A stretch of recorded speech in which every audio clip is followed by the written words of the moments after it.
안녕하세요. 고쳐주는 삼촌 성형외과 전문의 송승욱입니다. 고쳐주는 삼촌 동생 피부과 전문의 더마송 송승현입니다. 오늘은 리프팅, 그러니까 안티에이징에 대해서 성형외과적인 방법과 피부과적인 방법이 어떻게 다른지 또 어떤 방법들이 있는지 토론을 하기 위해서 더마송 선생님을 모셨습니다. 환영해 주세요.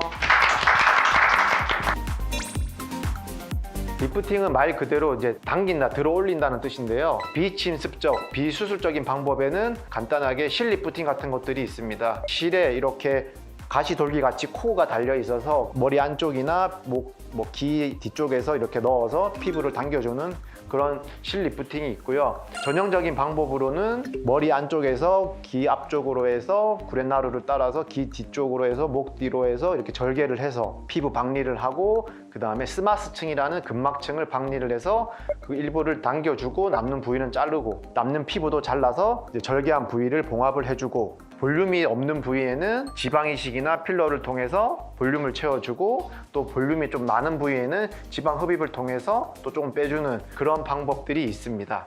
그 두 개를 좀 짬뽕해서 요즘에 미니 리프팅이라고 많이 표현을 하는데요. 부위적으로 여기 심실보가 좀 처졌다, 귀 뒤로 해서 조금만 절개해서 간단하게 요 밑에만 이렇게 당기는 그런 미니 리프팅도 요즘에 많이 활발하게 시행하고 있습니다. 노화가 어떤 것 때문에 나타나는지 따라서 접근 방식이 조금 다르기 때문에 우선 첫 번째는 볼륨 로스가 제일 크다고 생각하는데요.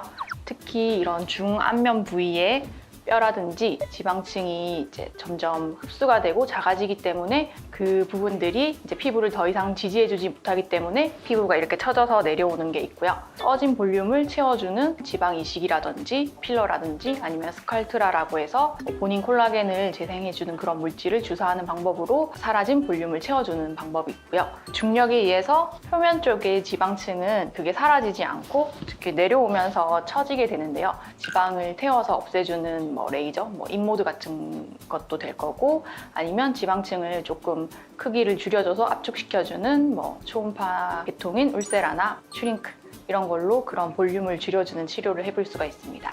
두 번째로는 이제 노화가 일어나는 이유 중에 하나가 뼈나 근육을 둘러싸는 근막에서부터 피부를 연결시켜주는 인대라든지 근막 조직들이 존재하는데요. 이런 것들이 시간이 지나면서 점점 느슨해지기 때문에 피부가 처지게 됩니다.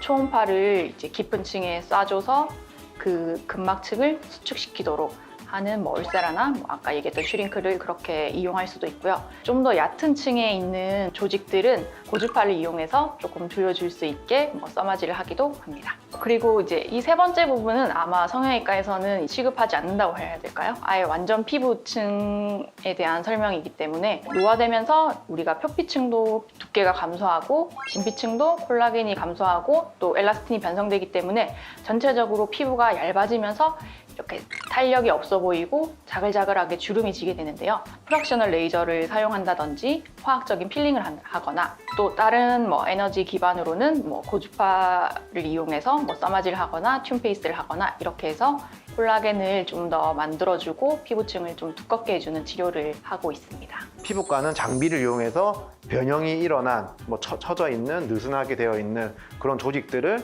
레이저나 어떤 에너지를 이용해서 탄력이 생길 수 있게 변화를 준다, 그렇게 이해를 하면 되겠죠. 네. 실 리프팅 같은 경우에는 사람마다 차이는 있지만 보통 짧게는 3개월, 길게는 9개월에서 1년 정도 얘기를 하는 것 같고요. 완전 거상 같은 경우에는 2, 3년 정도, 길게는 5년 정도 이렇게 효과를 보신다고 생각하시면 될 것 같습니다. 피부과 쪽으로는 제가 알기로 거의 매년 관리를 해야 된다고. 물론 레이저별로 각각의 이제 주기가 조금씩 다르지만 한 세트 치료를 하고 유지 기간이 6개월에서 12개월이라고 생각하는데요. 근데 이 한 세트의 치료가 예를 들면 울세라나 써마지 같은 경우에는 한 번이 되는 거고, 인모드나 튠페이스 같은 경우에는 3번에서 5번이 되는 거예요. 회복 기간이 적을수록 좀 더 자주 해야 하고 여러 번을 해야 되는 게 있는 것 같고요. 비슷한 것 같아요. 성형외과도 실 리프팅 같은 경우에는 회복이 빠른 대신에 유지 기간이 좀 짧고, 완전 거상 같은 경우에는 회복 기간이 긴 대신에 유지 기간은 좀 더 길다. 하지만은 결국은 시간이 지나면 다시 다 더 원상 복귀다. 그래서 주기적으로 해야 된다. 저희가 이제는 성형외과적으로는 어떤 시술을 하면 좋겠고 피부과적으로는 어떤 시술을 하면 좋겠다, 그거를 사례를 통해서 한번 설명해 보도록 하겠습니다. 이분 같은 경우에는 얼굴에 약간 볼륨 로스가 좀 있거든요. 주름도 약간 있으시고 눈 밑 지방 재배치를 하면서 풀페이스 지방 이식을 하면 좋을 것 같고요. 쌍꺼풀도 이렇게 보면 약간 피부가 처져 내려와 있거든요. 쌍꺼풀도 약간 걷어내면 좋을 것 같아요. 저도 이분 같은 경우에는 볼륨 로스로 인해서 좀 더 늙어 보이는 경향이 있으니까 뭐 그걸 지방이든 필러든 뭐 관자놀이나 앞볼이나 눈밑이나 이런 데 좀 채워주면 좀 더 젊어 보이실 것 같고, 피부 자체가 좀 얇으면서 다 짜글짜글하게 잔주름이 있으시니까 써마지 같은 고주파 치료를 하실 수 있을 것 같고, 우리가 필러를 뭐 볼륨을 채우는 데만 쓰는 건 아니고 뭐 얕게 전체적으로 주사를 하면 뭐 본인 콜라겐 재생되도록 어느 정도 도와줄 수가 있잖아요. 그런 시술 쪽 하셔도 좀 잔주름이 좀 뭐 주름도 주름이지만은 피부과적으로 빨리 잡티부터 빨리 없애셔야 될 것 같고요. 여기 쌍꺼풀 바깥쪽으로 해서 피부 처짐이 좀 있으니까 좀 피부를 살짝 걷어내면 좋을 것 같고, 이분도 눈 밑 지방 재배치랑 뭐 필요하다면 피부를 좀 자르면 좋을 것 같고요. 피부가 너무 얇아져 있고 자글자글 잔주름이 많은데 본인 콜라겐을 재생하도록 하는 그런 물질들 있잖아요. PDLA 같은. 요즘은 좀 얕게 놓는 그런 재질들도 있거든요. 뭐 주베룩이라고 해서. 뭐 그런 거 얼굴 전체 좀 주사를 같이 해주면 좀 더 피부가 탱탱해 보이실 것 같아요. 아까 얘기했던 뭐 써마지 같은 거 같이 하시면 써마지 좋겠죠? 좋아하시나 봐요. 써마지 회사에서 나오신 거 아니죠?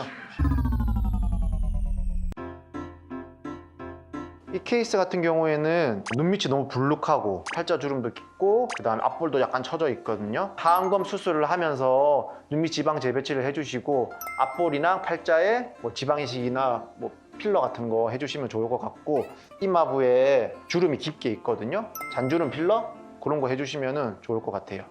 이 정도면 뭐 사실 성형외과 보내야 되지 않나요?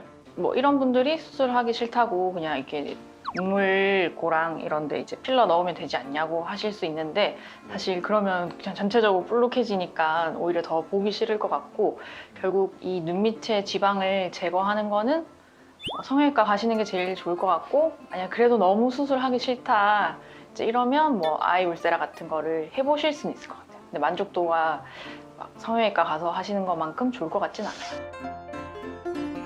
이 경우에는 사실 좀 성형외과적으로는 좀 애매한 정도? 지방 이식이나 뭐 필러 정도 간단하게 추천드릴 것 같고, 저한테 찾아오신다면 저는 피부과 쪽으로 어떤 시술을 추천받아 보라고 할 것 같아요. 피부과에서 시술로 좋아지기에 좀 가장 적당한 에이징 상태가 아닌가 생각하는데요. 미간이랑 이마에 보톡스부터 놓자고 할 것 같고, 그다음에 앞볼도 좀 꺼져 있으니까 눈물고랑이랑 같이 거기 살짝 뭐 필러를 좀 넣으면 좀 더 리프팅 돼 보이시겠죠? 네.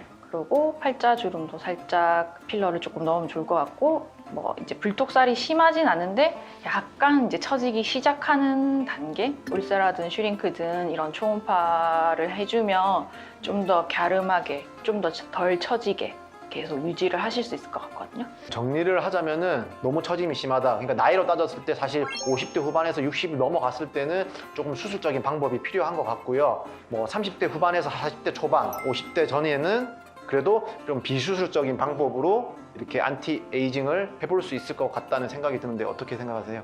네, 저도 동감합니다. 네.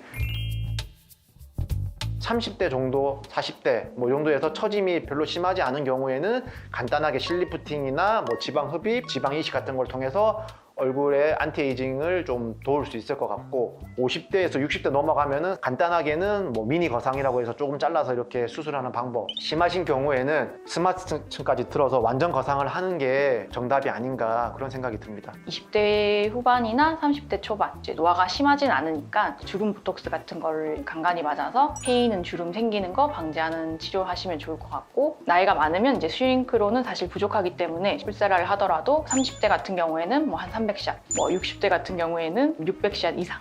결국 나이가 달라진다고 해서 저희가 막 수술법처럼 완전 달라지는 건 아니고, 그냥 간격이 좁아지고 더 많은 횟수, 더 많은 샷 이런 게 필요할 것 같아요. 제가 질문 하나 할게요. 안티에이징을 위해서 가장 추천하는 거? 그 다음에 꼭 하지 말아야 될 일상생활 습관 하나 말씀해 주세요. 모든 피부과 의사가 아마 이걸 얘기할 것 같은데요. 자외선 차단이죠. 햇빛에 의해서 광노화가 이루어지면 잔주름이 생기고 콜라겐도 이제 줄어서 피부가 짜글짜글해지고 더 늙어 보이는. 그래서 그게 제일 중요할 것 같고, 누구나 받을 수 있는 안티에이징 시술은 써마지라고 저는 생각하는데요. 피부 타입이 좀 어두워도 받을 수가 있고 통통하거나 말랐거나 해도 다 상관없이 받을 수 있는 모두에게 시술이라는 다 효과적인 시술이군요. 모두에게 권할 수 있는 시술인 거죠. 보톡스를 한 번씩 맞고 토닝 레이저라고 해서 피부 자태 없애는 레이저, 그다음에 슈링크, 인모드. 아직 수술할 단계는 아니라서요. 네네. 제 얼굴에서 당장 필요한 수술이라고 한다면 눈밑 지방 재배치. 제가 도마성 선생님 눈밑 지방 재배치 수술을 해줬어요. 그거 하고 나서 좀 젊어진 게 있어요, 확실히. 환자분들에게 하는 시술을 제가 다 해보고 해야지 할 수 있다고 생각하기 때문에 당연히 저한테도 다 하고 있는 시술이고 그 핑계로 다 그냥 하시는 거 아닌가요? 네. 그래서 병원에 있는 레이저는 사실 다 하고 있어요. 토닝하고 물서마지하고 슈링크하고 인모드하고 보톡스 필러는 다 당연히 하는 네. 거고요. 좋네요. 네. 지금까지 리프팅, 안티에이징에 대해서 성형외과적인 방법과 피부과적인 방법에 대해서 서로 이렇게 얘기를 나눠봤는데요. 성형외과적인 방법의 장점은 좀 더 효과가 드라마틱하다. 눈에 좀 가시적으로 드러난다. 단점은 조금 회복 기간이 필요로 한다. 그게 단점이라고 할 수 있겠습니다. 제 생각에도 그게 가장 큰 차이점이라고 생각하는데요. 사실 피부과 시술은 한 번 한다고 해서 전후 사진을 막 찍어서 명확하게 비교할 수 있을 정도로 좋아지지가 않거든요.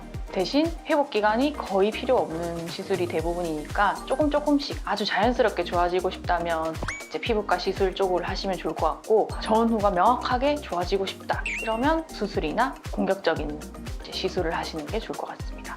리프팅, 안티에이징에 대해서 고민하고 계시는 분들에게 도움이 되셨으면 좋겠고요. 또 궁금한 사항이나 의문하는 사항이 있으시면 DM이나 댓글로 남겨주시면 저희가 성심성의껏 대답해 드리겠습니다. 여러분 저희 채널 많이 사랑해 주세요. 좋아요 꾹 구독 꼭 부탁드려요. 감사합니다.